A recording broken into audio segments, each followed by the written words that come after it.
Open the Door by Zaclastry. I shouldn't have been there. My friend was supposed to be alone. 3 years have passed since that night, but I'll try to tell you what happened as far as I know. Earlier that day, my friend's parents had left for a weekend vacation. She was alone in the house. I offered to come over and keep her company. I arrived around 8 p.m. and we spent the night chatting and watching TV in her bedroom. The time passed so quickly that before we knew it, it was midnight. And that's when everything got weird.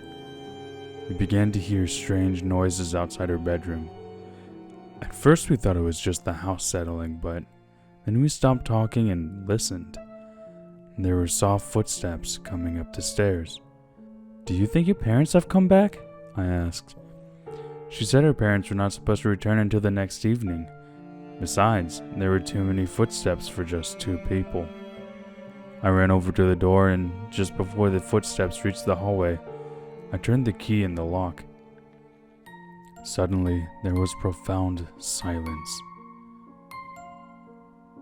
"Is there anyone out there?" my friend asked nervously. We were sure there was someone outside, but who could it be? Just then we heard a beep. We whirled around and stared at my friend's laptop. She had just received an email. She opened it.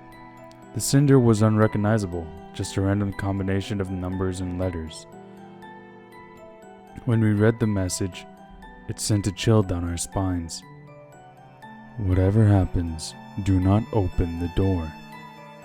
As soon as I read those words, a sinking feeling came over me. My heart was beating fast, and I felt like I was about to have a panic attack. I didn't know what to think. Maybe it was just someone playing a silly joke on us. Maybe it was someone trying to save our lives. Now we knew there was someone out there behind the door. Suddenly, we heard a voice. It sounded like my friend's mother. "Please, open the door. Your father and I were in a car accident. We are badly hurt. Please, open the door and help us." When she heard this, my friend stared at me wide-eyed. I can still remember the expression on her face. She was in shock. Neither of us knew what to do. "Please, open the door," a male voice pleaded. "We need your help." It sounded just like her father. My friend and I just stood there for a few seconds, frozen to the spot. Then she started walking towards the door. I grabbed her by the arm and held her back. She turned slowly to me and said, "It's my parents. They need help. I'm going to open the door." "What about the email?" I hissed through gritted teeth. "What if it's true? What if they're not your parents?" "Nonsense," she said. "You heard them. Those were the voices of my parents." Before I could do anything, she struggled out of my grasp and walked towards the door. I still didn't know what made me do it. Maybe it was sheer terror. The only thing I could think to do was run to the closet and hide. I didn't know what was going to happen, but I was frightened out of my wits. What I heard then, I will never be able to forget. To this day, I have nightmares about it. My friend opened the door, and all I could hear were her screams. They were blood-curdling screams, filled with pain and terror. I couldn't help her.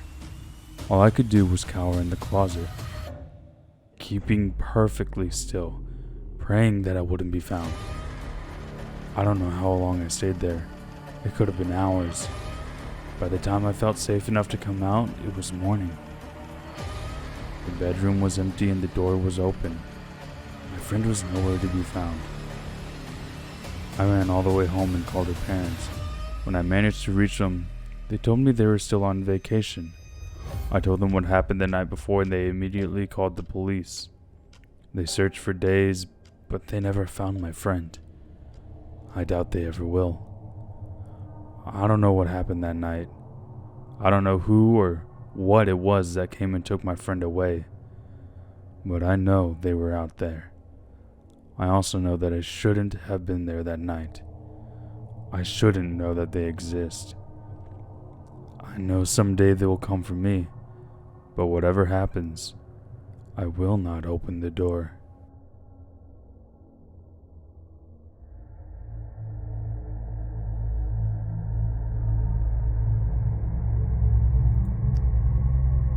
I'm your problem now. On any night with a crescent moon, open up Winamp or any music program you might have on your computer that has a shuffle program. Empty your mind and keep clicking the forward button. If you're rather unlucky, a song named I'm Your Problem Now.mp3 will start playing. For the first minute, it will be completely silent. Close your eyes when the screams start, and do not open them for any reason. Horrible imagery will fill your mind of corpses and unimaginable evil. This will happen as a full 7 minutes of this song's horrible symphony of screams and sounds continue. If you make it through those torturous 7 minutes, you will wake up on a bench in a deserted Greyhound station. A faceless man at the other end of the station will offer you a cigarette. If you don't accept it, your eyes will open and the song will be gone, and no time will have passed. If you choose to accept it, however, this man will divulge to you the secrets of life. After you're done smoking, take the ticket out of his pocket and board the bus coming into the station. You will awake back in your house, and exactly 12 minutes will have passed since you started listening. The problem is that anyone who survived this song will go insane from the information they've just learned.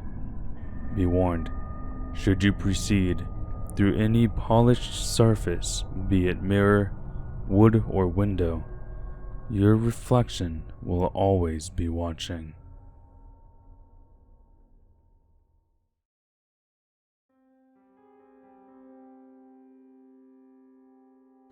Writing on the wall. When I was younger, there was a ruined building at the bottom of our street. All the kids in the area kept well away from it, because the rumor was that it was haunted.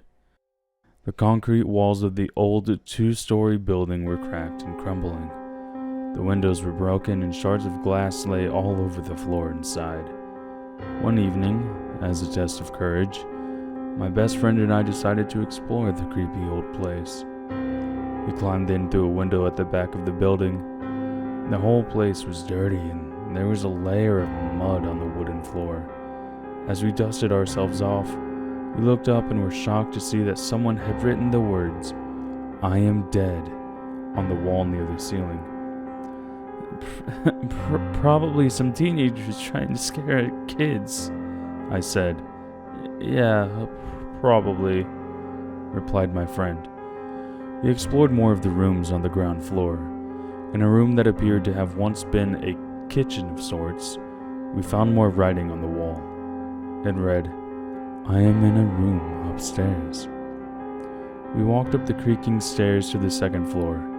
I led the way and my friend followed close behind.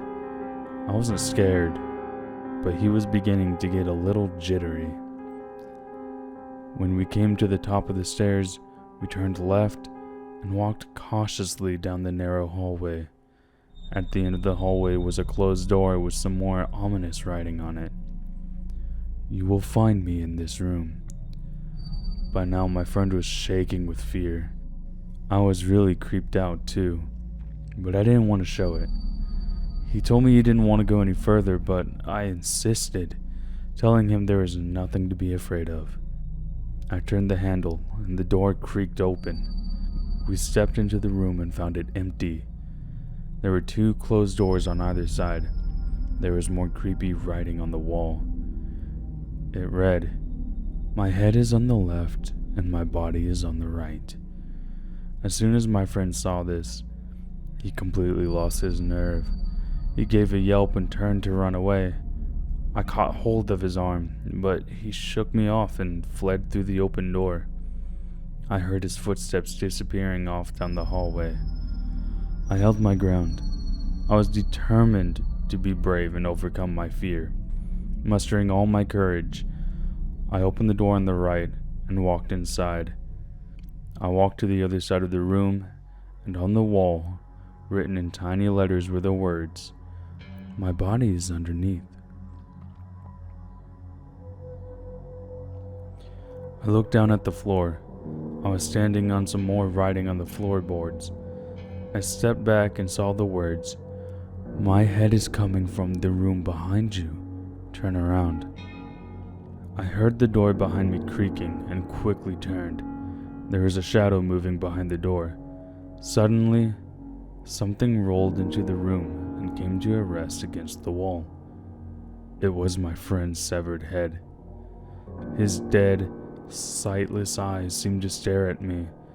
Screaming in horror, I flung myself through the open window and fell 2 stories to the ground. I landed on my side, breaking my arm. In horrible pain, I ran home crying and yelling for my parents. The police were called and they searched the old ruined building. At first, they didn't find anything. There wasn't even any writing on the wall. They combed the house from top to bottom. They didn't find any traces of my friend. Then they pried up the floorboards. His body was lying underneath. They never found his head.